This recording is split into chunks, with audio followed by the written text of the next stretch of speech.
Okay, so we got my favorite topic of the week. We got our NFL Week 11 winners and losers. It was a pretty nice day to watch football yesterday. A lot of exciting games, but we still got losers and winners incoming. All right, Mario, you ready for this? Yep. I am ready too. My number one loser this week. Ready? Ready? My number one loser this week? The New York Jets. Let me tell you what. Let me tell you what. I know why I'm That saying ain't this fair. because he said That every ain't week the fair. It Jets are was on a his list. comeback. Whoa, whoa, whoa, whoa, whoa. Listen to me. Listen to me. Every week he's like, why did you on your list? I got a good reason why, all right? Not only did they lose to the Chargers 34-28 this week, they're 0-10 for the first time ever. But get ready for this. This is just on the cake. They're eliminated from any playoff contention. That's a big loser stat right there. I mean, let's be honest. We never expected the Jets to get anywhere anyway. That team's absolutely terrible. But the fact that they're eliminated from the playoff contention is a very big loser stat. So, you know, what else can I say? The next loser on my list is the Jaguars. Um, I was the I don't know what they were doing on the field against Pittsburgh. I just don't know what kind of show they were trying to put on. They lost to the Steelers 27-3 in a blowout action. And they only scored a field goal all game. It was just a very poor performance on defense, very poor performance on offense. And again, nobody thought that the Jaguars were going to beat the Steelers. One of the best defenses in the league, and overall one of the best teams in the league. But I mean, at least put up some kind of effort. You have one of the better running backs in James Robinson. At least do something with that. But they didn't, and ultimately only got them 3 points. Uh, but I'll tell you someone who didn't score any points at all, and that's the Detroit Lions. They're my third winner. They're my third loser this week. And again, they lost to the Panthers in the ball fashion 20-0. They didn't score a single point. And before I talk to that, before I go on about that a little bit more, I want to talk about the Panthers because they're my winners this week. Believe it or not, they're one of my winners. I gotta tell you, man, it's not easy to hold a team to 0 points in football. It's not easy. And you can make an argument, yeah, it's the Lions. Yeah, I get that, but at the same time, it doesn't matter if you're the Jets or you're the Chiefs. If you hold a team to 0 points in a game, that's a great winning stat right there. And again, they beat the Lions 20-0. They held the Lions to 0 points. They made sure their offense wouldn't get going. They made sure their defense didn't get going. And that's exactly what they did.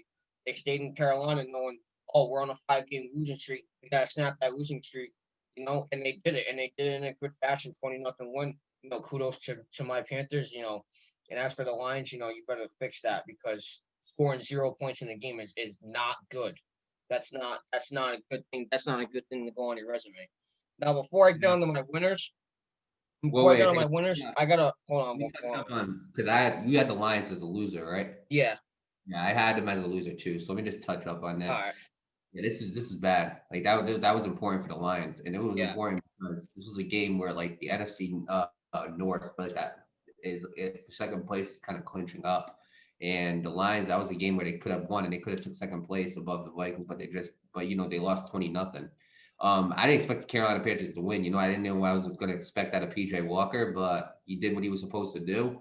Lions just didn't. Lions just weren't on there. I think a big part of that was probably Kenny Galladay not playing, but and DeAndre Swift wasn't playing either. That's obviously a big reason. But honestly, I think the Lions honestly screwed up that game, and because of that, now everybody stays safe in that NFC North, and everybody's got to figure out what's next.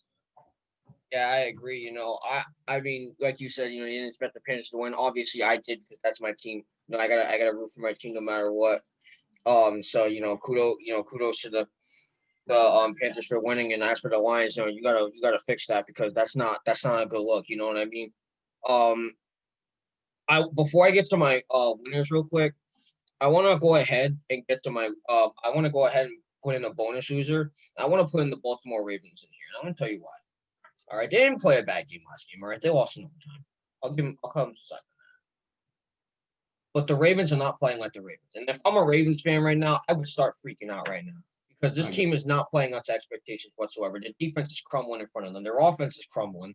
Lamar Jackson isn't playing like the MVP he should be. And I'm not trying to say replicate 14-2. That's not easy to do. But I mean, this team is not playing like the team that we said that would be the high flying talent in the AFC North. They're being dominated by the Steelers and the Browns in that division. And the Browns are playing better football than them, and they're one of the more inconsistent teams in the entire league. So I mean, if I'm a Ravens fan, and if I'm playing on the Ravens, or if I'm coaching the Ravens, or if I'm working in the front office of the Baltimore Ravens, I would be in panic mode right now, because the way they're looking right now is not good. And they have to face the Steelers next week, and that loss, that they're on a 2-game losing streak, one on the Patriots and one on the Titans. It's not a good look on you. That something needs to be done with that. Um, I don't know if you agree with me on that, but that was just my bonus loser. Now let me get to my winners real quick. I don't think they're the biggest losers. I don't think they're the biggest losers of this week, but I No, do they're believe that not. they're starting to. I do believe though they're starting to really fall that team, and I don't know what it is, to be honest. I don't know either. Um, I'll get to my winners now. My number one winner of the week is, he's been my winner a lot of the time, and he's going to continue to be my winner for as long as he plays as good as he does. Justin Herbert balled out. I mean, like I said, and I'm a believer in this. I know he played the Jets. I understand that they're only 10-year Jets, but every game you play in the NFL matters. 16 games a year, every game you play, you got to go out there and win. He did just that. 37 for 49 completion attempts, 366 yards and 3 touchdowns. He had 2 rushing attempts and 11 yards. Doesn't really matter, but I mean, again, Justin Herbert did his job. He balled out. It's not his best performance in comparison to the other ones he's had. But it's definitely a solid performance, and good for him. He's doing his job, and he's still proving that he is going to be or will be the rookie of the year if he keeps on playing like this. I already said my second winner, and my third winner, actually, believe it or not, it's not a defensive player, it's not an offensive player, it's a special team. It's a special teams player. It's the kicker for the Indianapolis Colts, Rodrigo Blankenship. He had 4 for 5 field goals. He made 4 out of 5 field goals, 43 long, 2 for 2 extra points, and he had the game-winning 39-yard field goal in overtime against the Green Bay Packers, which is a team you said would win this week, and they didn't. Um, Overall, man, he came in clutch. The Colts were down in that game.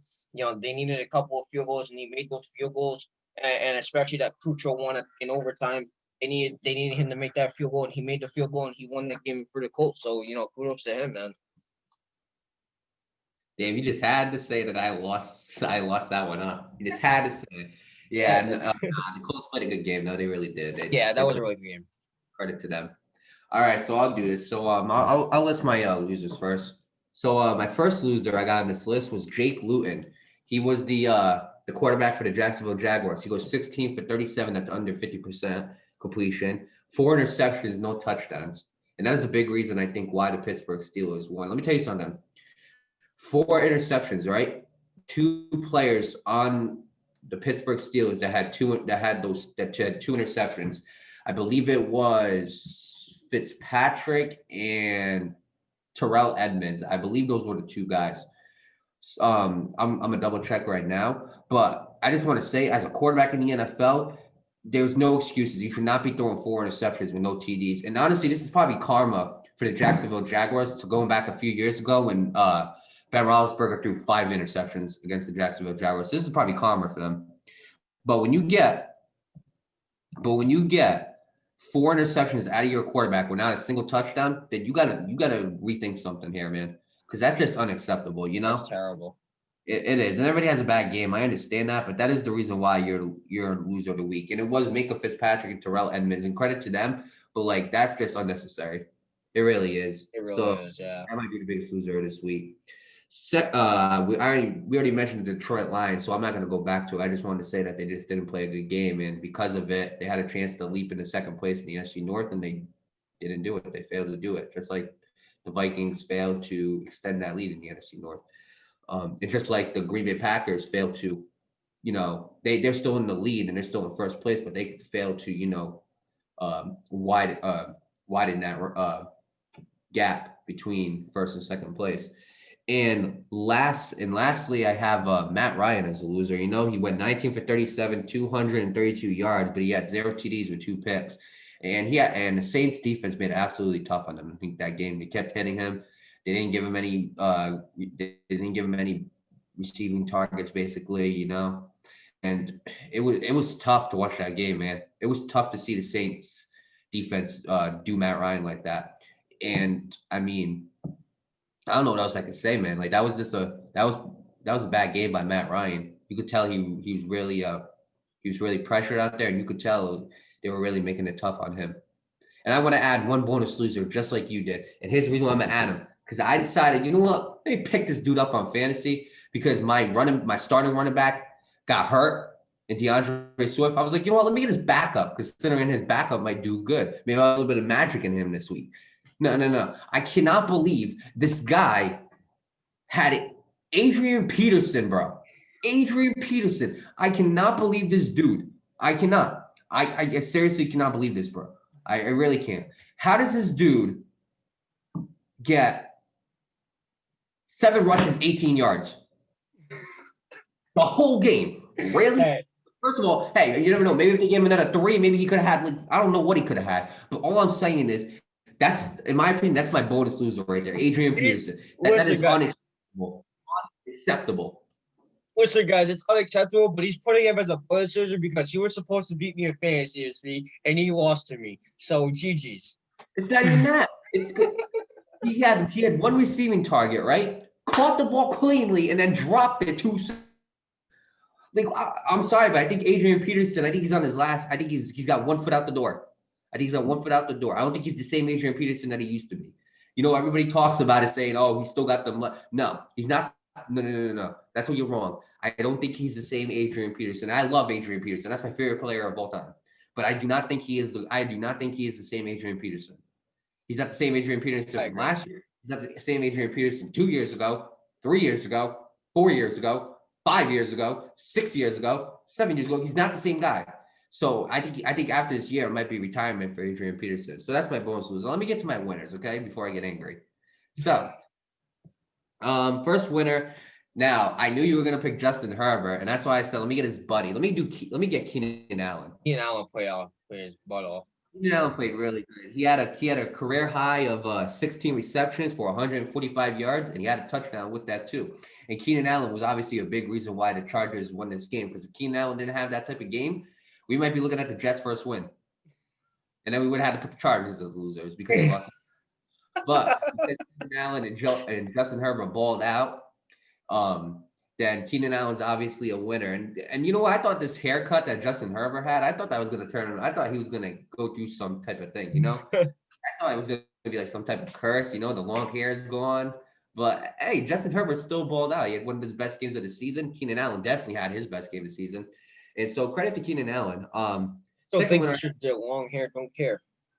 You're right. Second winner this year. This week I got the Pittsburgh Steelers defense. They had 4 interceptions. They let go of only 73 rushing yards, 151 passing yards with 0 TDs. The Steelers defense was dominant. Absolutely, what they always are.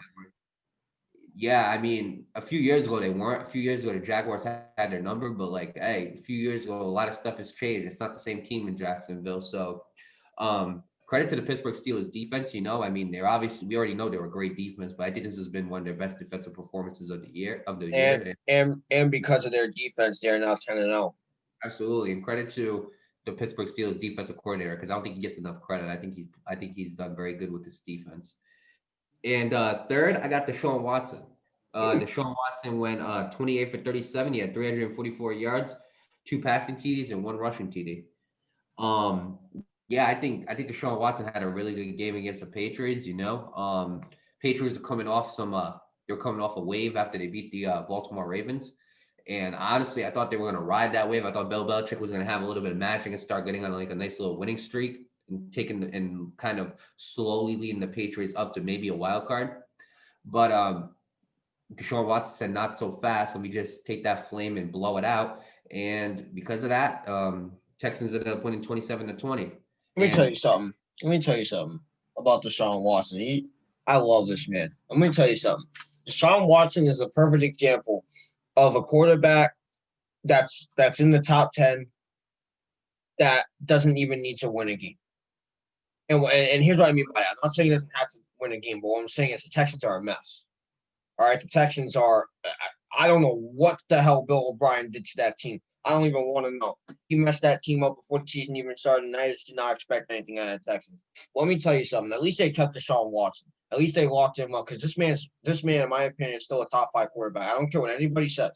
All right. Deshaun Watson plays like a top 5 quarterback not every time, but he definitely does play like a top 5 quarterback. And this was just a perfect example of that. His team's not riding a wave. His team, lost all of its defense. Its offense has kind of crumbled. O-line crumbled, D-line crumbled, second line crumbled. That team basically lost everybody from the last couple of years, when they went on that 24-0 run against the Chiefs. They ended up blowing that, and everybody just left all of a sudden after that. And Deshaun Watson's still here doing his thing, playing like he deserves to be a top 5 quarterback. And you know what? With very little momentum on his team, he came in yesterday in Houston in the NRG Stadium, and he did his job. And kudos to him. Yeah, I gotta agree. And the Patriots didn't play a bad game. They didn't Like either. Watson just proved why he is one of the best quarterbacks in the league. And I feel bad for him, absolutely, but you never know what could happen Yeah. come this. You never know what could happen in the draft and free agency. So we got to give it a little bit of time. But good luck to Deshaun Watson, and I think he was definitely a winner this week. Good luck to everybody here. And that is our winners and losers for week 11.